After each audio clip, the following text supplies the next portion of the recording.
A strange scratching sound shattered the evening silence outside my forest cabin door. At first, I thought it was branches scraping against wood in the blizzard, but then I heard something different, a persistent scratching and a quiet, almost plaintive purr. The temperature had plunged below -20 and a full blizzard raged outside. I cracked the door open a few centimeters and froze in absolute shock. Standing on my threshold was an adult lynx, and hanging limply in her jaws was a tiny lynx cub. I slammed the door and jumped back, heart hammering. A lynx is a wild predator, not a house cat, and in all my years living in this remote forest, I'd never seen a wild animal voluntarily approach human habitation. But the scratching continued, more desperate now, almost frantic. The lynx didn't leave. She kept clawing at the door, and something in that persistence didn't feel like aggression. It felt like pleading. I opened the door wider this time. The lynx stood motionless, her thick gray-brown fur coated in snow and frost, breath steaming in the freezing air. Her yellow eyes locked onto mine with an incredible, almost human desperation. I stepped aside. Without hesitation, the lynx walked into my home. With her came the scent of pine needles, snow, and something else, the sharp, metallic smell of blood. She walked straight to the fireplace, carefully placed the cub on the rug, and stood there looking at me expectantly, as if waiting for me to understand. I closed the door and approached slowly. My first thought was that they'd frozen in the storm. I brought water, and the lynx drank greedily, never taking her eyes off me. Then I offered meat from my refrigerator. She ate slowly, not with hunger, but as if her strength was failing. I knelt beside the cub. The baby was tiny, no more than 2 or 3 weeks old. Its eyes were half closed, its small body barely moving. I touched it carefully, icy cold and practically unresponsive. I wrapped the cub in an old blanket and placed it near the fire. The lynx immediately lay beside it, licking its fur frantically, trying to warm her baby. I added more wood to the fire. That's when I noticed a dark puddle spreading across the floor. Blood. I turned to the lynx. One of her front paws was stretched at an unnatural angle, fur matted with blood. I approached slowly, speaking in soothing tones. The lynx growled a low warning, but I continued talking softly. I knelt and extended my hand. She sniffed it, and the growling stopped. Very carefully, I examined the injured paw. What I saw made me wince. A deep, jagged wound with torn skin, damaged muscle, and ragged parallel cuts. I'd lived in these woods long enough to recognize this injury. A trap. The lynx had been caught, but managed to escape, ripping chunks of her own flesh free from the metal teeth. The wound was at least a day or 2 old, already inflamed.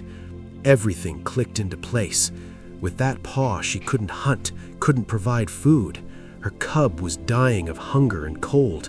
Desperation had driven her to my door, her only hope. I rushed to the bathroom for my first aid kit. Living 50 kilometers from the nearest town meant keeping a well-stocked medical supply. I returned with antiseptic, bandages, and antibiotic ointment.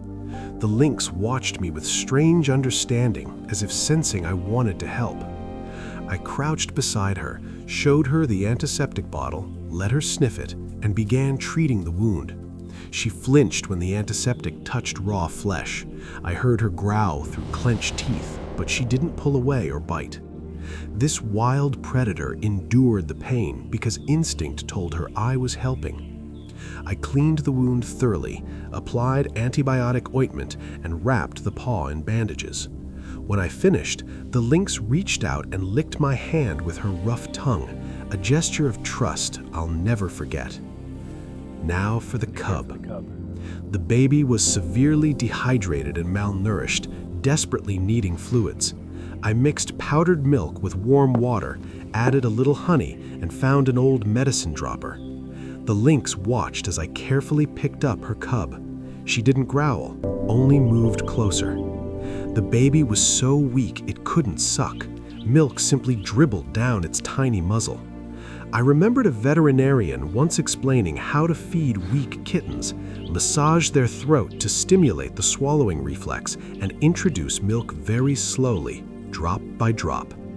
Gradually, the cub began swallowing weakly. I spent hours doing this. The lynx lay beside me, her head resting on my knee. Around 3 in the morning, the cub began moving its paws more actively. Its breathing evened out, and when I offered more milk, it tried weakly to suck the dropper. By dawn, the cub visibly improved, eyes opening, letting out soft squeaks. The lynx responded immediately, licking with renewed energy. I leaned back, exhausted but profoundly relieved. The cub had survived. For the first time that night, the lynx allowed herself to relax and close her eyes. After resting, I considered the wound, those parallel cuts, that depth. Everything pointed to a trap, but traps had been banned in this forest for years. Anyone setting them was a poacher, meaning serious danger not just to animals but to hikers. I decided to follow the lynx's tracks and confirm my suspicions. The blizzard had stopped. The lynx and cub slept peacefully by the fire. I dressed warmly, grabbed a radio and a long stick to probe the snow, and went outside. The tracks were partially buried but still visible. I walked slowly, carefully checking ahead with my stick to avoid triggering traps myself. About a kilometer out, I reached a small clearing. What I saw froze me in place. Metal traps lined the clearing's edge, at least 5 visible. Rage boiled inside me. These traps were lethal. I took a few more careful steps, probing every meter. Suddenly, my stick sank into the snow. Another trap, concealed by pine branches. I jumped back, heart racing. I had to act immediately. I pulled out my radio and contacted the Forest Service. They responded almost instantly. I explained everything: an injured lynx, illegal trap lines, danger to everyone. The ranger said they were leaving immediately and told me not to touch the traps.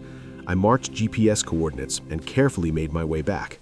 When I returned, the lynx greeted me at the door, clearly worried by my absence. The cub was much livelier, playing nearby. An hour later, 3 forest rangers arrived. I explained what happened and showed them the lynx through my window. The senior ranger shook his head. Over the past 6 months, they'd received reports of injured animals but couldn't find the source. I led them to the clearing. When they saw the traps, their faces darkened. The senior ranger examined one and confirmed it was professional equipment. They surveyed the area and found several more traps, plus small tree notches, poacher orientation marks. This was an entire organized poaching network. The ranger asked me to photograph the lynx's wound as evidence. At home, I carefully unwrapped the bandages and took clear photos from multiple angles. The lynx patiently allowed this. I sent the photos, and the ranger confirmed the wound matched the traps perfectly. Over 2 days, rangers worked the forest. They found about 20 traps along game trails and discovered a temporary poacher camp with animal pelts. Since poachers checked traps regularly, rangers set an ambush. Meanwhile, the lynx and cub stayed with me. I continued feeding the baby, and by day 3, it was sucking on its own. The lynx's wound was healing. She could put weight on the paw without pain. I watched the cub grow active, playing with its mother, grabbing her tail. These wild animals trusted me so completely they behaved naturally in my presence. On the 4th night, rangers reported success. 2 poachers arrived in an old pickup to check traps and were arrested. More traps and skinning tools were found in their vehicle. The senior ranger visited personally. Seeing the lynx resting calmly by my fire and the cub playing with rope, he shook his head and said in 30 years of service he'd never witnessed anything like this. During interrogation, poachers confessed to dozens of illegal trappings. Thanks to the lynx leading me to those traps, this criminal operation was shut down. The ranger thanked me. All traps had been removed and the poachers would face justice. 3 weeks had passed since that night the lynx knocked on my door. The wound on her paw had completely healed, leaving only a small scar. The cub had grown into an active, curious baby, nearly twice its arrival weight. I knew it was time to release them back to the forest. It wasn't an easy decision, but I knew it was right. I chose a warm, sunny day when snow had begun melting and spring's scent filled the air. I opened the door wide and stepped aside. The lynx stood, looked at the open door, then at me, then at her cub. The baby fidgeted at the threshold, sniffing fresh air.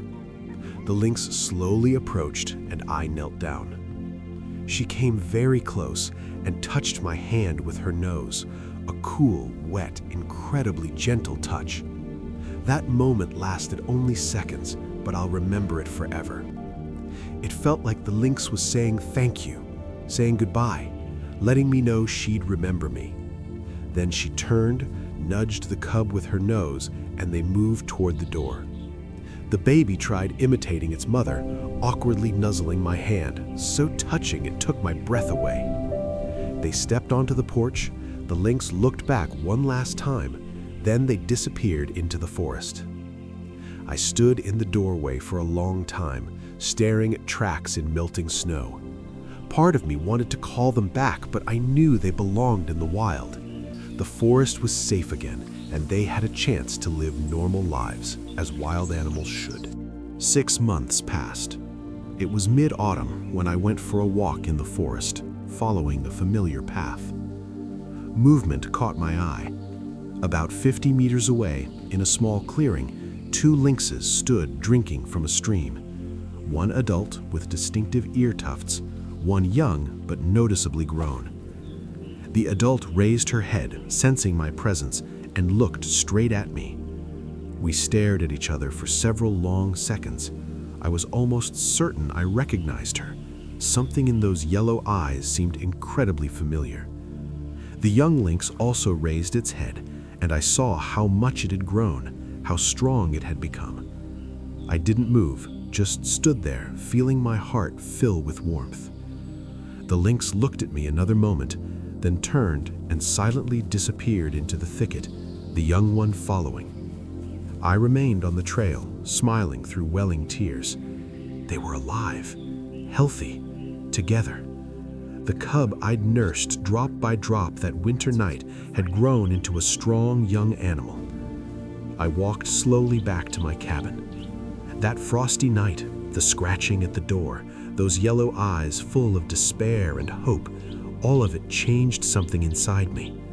A mother's love knows no bounds, not species, not instinct. The lynx overcame her fear of humans to save her cub, and it was the most powerful lesson in trust I've ever learned. The end.